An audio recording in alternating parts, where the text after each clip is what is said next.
Close your eyes and just allow yourself to be fully present in this moment in time. And in this presence, peace is here. Love is here. With each breath, allow yourself to feel more deeply the power of now.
In this moment, every cell in your body, every thought in your mind is renewed and restored and made whole. You are no longer carrying the past with you, for you are free. You are wide open, ready to receive the blessings of every moment from here on. Envision a beautiful golden light permeating your entire being, starting at the crown of your head and slowly moving through your body. And as this light moves through you, you are reborn, restored. You are awake.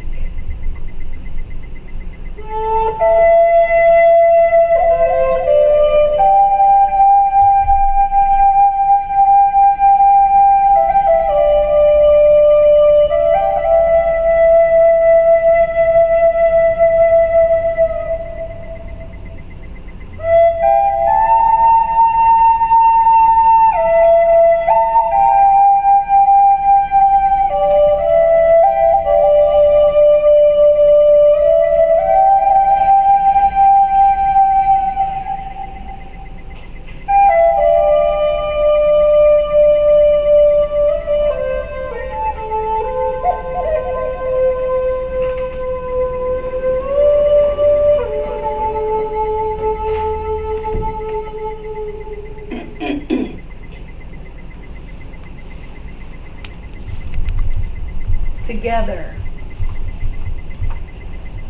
we are one heart. Together,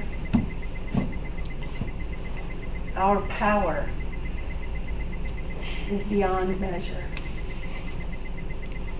And we send our love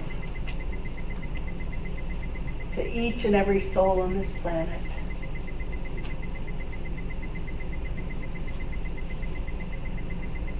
We ask for the courage and the strength to see through the eyes of the heart. For this is the greatest gift we have to offer the world. Envision this beautiful golden light enveloping our Mother Earth, renewing and restoring bringing joy and peace into this moment.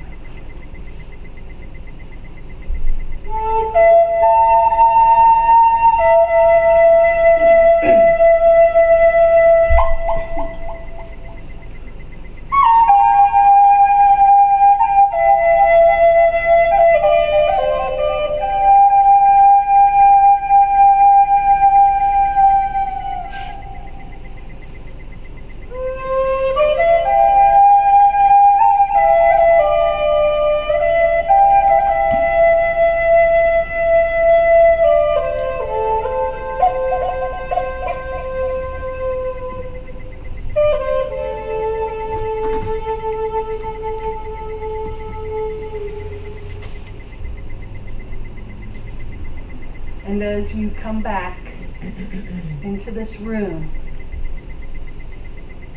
into the awareness of everyone here today, both seen and unseen,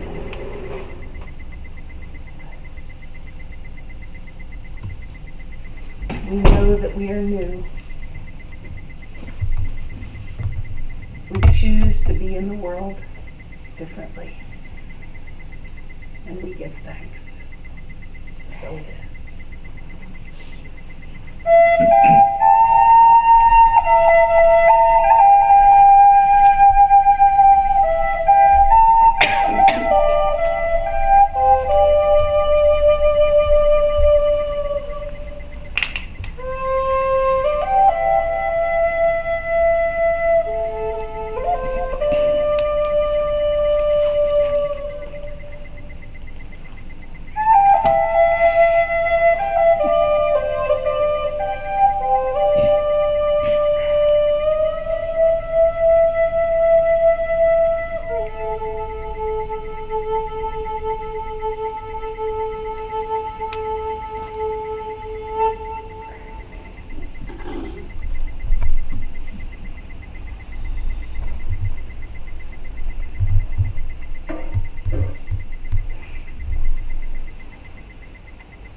Julie, why don't you come on up here, and I'll introduce you as soon as I get everything set up.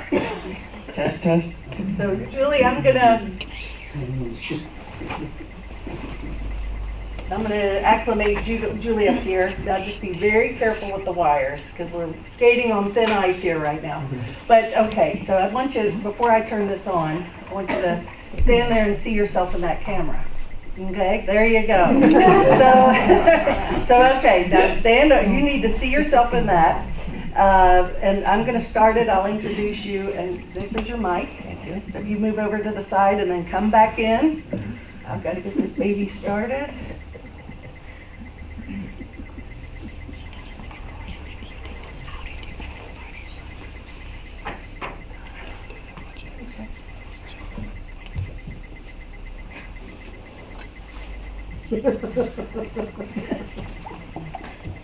Good morning, everyone, and welcome to the Namaste Center. And anyway, this is our, I think, fourth time out of the gate on Facebook Live, and it's so far so good, working out really, really well, and glad to hear so much positive feedback from it. And I really want to thank everybody for your generosity that you've given back to our center, and you're given to our center, and really appreciate that. Every little bit helps, so thank you. And today we're actually starting something new. It's not going to be an every week offering, but it's going to be probably every other week. And it's called Nam Talk. It's our own version, Namaste Center's version of a TED Talk. And the reason I was inspired to do this is because there's so much wisdom in our community. Everybody's a master in my mind. And as I always say, we operate a little differently than maybe other communities, because I'm just one of the, as Marianne Williamson once said so beautifully, I'm just a pilgrim on the path, along with the rest of you guys. And so we're here to teach and learn from each other and grow together and heal together and love each other, and it's a great journey that we're on, and I'm really grateful to be with each and every person here in this room today, and of course everyone who's watching us now. So we listened to one of Terry Wetton's songs earlier this morning, which was "Every Road Leads Somewhere." And one thing that really tells me is that there's no mistake where we land. Every moment is exactly where we need to be, whether we realize it or not. So sure enough, 11 years ago, when Ellen and I moved up here, we've made this our home. We've found our soul family. We love it here. We cut ties in Florida back in 2011. Fully, but I mean, we still go back. We have friends we haven't cut ties, but anyway, you got what I mean. But we really are so in love with this place and everyone we've met here.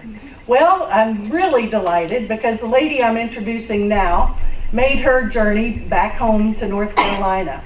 And I knew Julie in Florida, and she was a part of our Palm Beach Center for Living down there, the Unity Church, which I attended down there. And a friend a long time. So to have her back up here has been really a treat and a delight.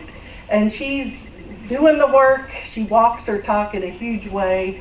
She's so generous of spirit, and I just love being around her. She leads our women's group here at the Namaste Center, which has offered a ton of healing, and for everyone who's attended. So Julie is the first Nam Talk presenter, and I'm just really happy to have you here at our Namaste Center and also be our first Nam Talk presenter. So let's welcome Julie.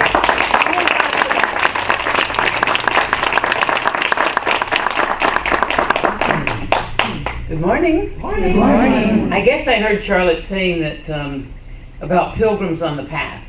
I think I've always been looking for some pilgrims to walk the path with. And especially since the path hasn't always been so easy. And my story actually begins probably at birth with two of the strongest women that I have ever known. And I'll be talking about them today. And one is my grandmother and one is my mother. And we were together at a wedding here. And my grandmother, who lived to be 93, was probably the greatest source for me growing up. I was raised Catholic. My mother was a convert. And I don't know how much you know about a convert, but converts are usually much more strict than most Catholics. And my mother had been in the Episcopal Church with my grandmother, and I had three brothers, and most of the weekends I would ride my bike in West Palm Beach, up to Palm Beach, and go stay with my grandparents for the weekend. I realize now it was probably to get out of my home and my three brothers who were torturing me. and that was probably the safest place I could go, was with my grandparents, and my grandmother especially. And I could remember on Sunday she would say to me, well, we're going to be going to church. And I would say, well, you know, Grandma, Mom says I can't go to your church. And my grandmother would call my mother, and she would say, why can't she go with us to our church? And my mother said, those are the rules. She goes to the Catholic church. She's a Catholic. So that was the way I began, but I knew there was something else out there, and I just didn't know what it was. And my grandmother, throughout my life, as I grew up, all the nieces and nephews, she would send us each month a copy of the guideposts and the Daily Word. And all through my adult life, I would take that Daily Word and the guidepost, and I just drop it in the scrap basket, never looking at it. And I didn't think much about it, but every month, boom, there they went. And then it came around 1984. My daughter was 4. And I thought I was in the perfect marriage, living the perfect life. What I was to recognize is it was not a perfect life. And what was happening around me was my husband had a major cocaine addiction at the time, and I did not know it. But I was off busy being PTA chairman and working and taking care of children and being, the perfect wife, the perfect everything that I thought I needed to be. But everything was crashing down, and I didn't realize it at that moment. But at the same time, I was looking for a church. I knew the Catholic Church didn't work anymore for me. And I had been to the Episcopal, been to the Presbyterian, I'd been all over, and I kept saying, find a church, I just gotta find somewhere where I feel warm and I can have a family. And so one day, this beautiful little daily word came in the mail, and it was the last one. My grandmother had died 4 months before, and it said on there, last copy. And for some reason, instead of putting it in the trash can, I picked it up. And I didn't know at the time it was to be the start of probably one of the most amazing safe journeys of my life. And it was a daily word, and the daily word that I happened to pick up, I don't know if you know about the daily word, but not only does it give a thought for the day, but in the beginning they write a story from somebody who's had a trauma and that can get through it by finding their path to God. And so I read it and I said, oh my goodness, that's me. You know, and I said, I gotta find this place. Where is this place? And so I looked all over, and of course there was one not down the street, but about 2 miles from my home. I picked my 3 little children, because I asked my husband to go. He said no, he didn't care to go to church. I said, fine, we're going. And so I took them and we went, and I walked in that door, and it happened to be a woman speaking that day, Lassie Rosencrantz. And Hal and Lassie, he was actually the main minister, but Lassie was his wife. And one Sunday a month, Lassie would speak. And when Lassie spoke, the room riveted. And so did I. And I knew, I said, I have to have more of this. The interesting thing was, is the background was a shell. And I kept saying, where's God? You know, there's no there's nothing in here. He said, but this shell, and I kept thinking, this must be about a shell god. I mean, we've been ever since then. He said, we're in Florida, and here's this big shell back there. But I grew to also learn that it wasn't about the trinkets that were all around the altar or the front of the, it was what was being said in the room. And so from that day forward, in the weeks to come, not only was my husband to fall from grace, from his cocaine addiction, but I was to wake up to a mighty horror around me. But for those 6 weeks that he was in treatment, I went to Unity every week. And there was a class being given by Jack Yates at the time. And Jack was a multi-millionaire that his partner was a financial advisor, and probably one of the most respected couples that I think I've ever met. And Jack had a 6-week class on abundance and prosperity, and I had never heard those words in the way that we speak about it here, you know, that the abundance of the world is mine, and I can have that too, and it's abundance in health and well-being and joy and peace. And I thought, that's very strange. And so each week I got to go. It was a 6-week class. So all the 6 weeks he was in treatment, I had a safe place to go. And then in those rooms, those of you that know something about Unity, there's a lot of people in recovery. And so I was beginning to go to Al-Anon at the same time.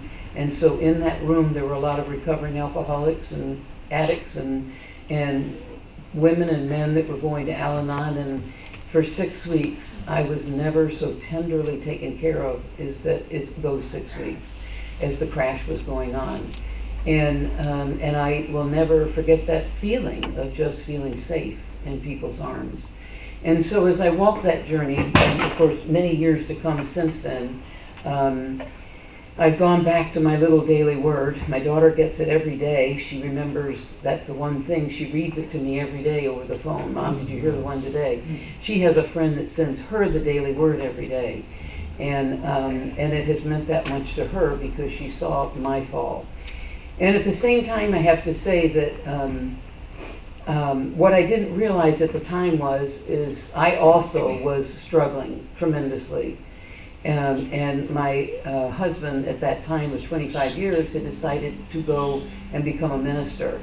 And at that time, he decided to leave, and because I had had a child with stage 4 cancer, I'd had a lot of things in my life to deal with, I didn't want to go at that point. And I said, well, you go and we'll stay married and we'll stay here and have a wonderful, I'll take care of what's left, the 2 children and whatever. One, Patrick was already in college. And the interesting thing happened that I had another fall in my life, and I had to discover that I was, that he decided to leave the marriage while he was in ministerial school. And the blessing in that is it gave me another time to walk a journey with the people that I had chosen greater than I could have ever imagined.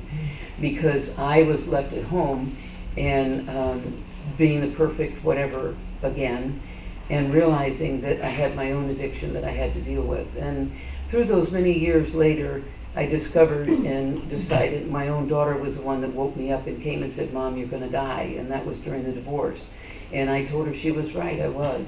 And I went to treatment for anorexia and bulimia. It's interesting that you played Karen Carpenter today, because one of the reasons I decided to go to treatment was because of Karen Carpenter and Mama Cass and the women that I had known that had struggled with this disease but had not made it and had died of this disease.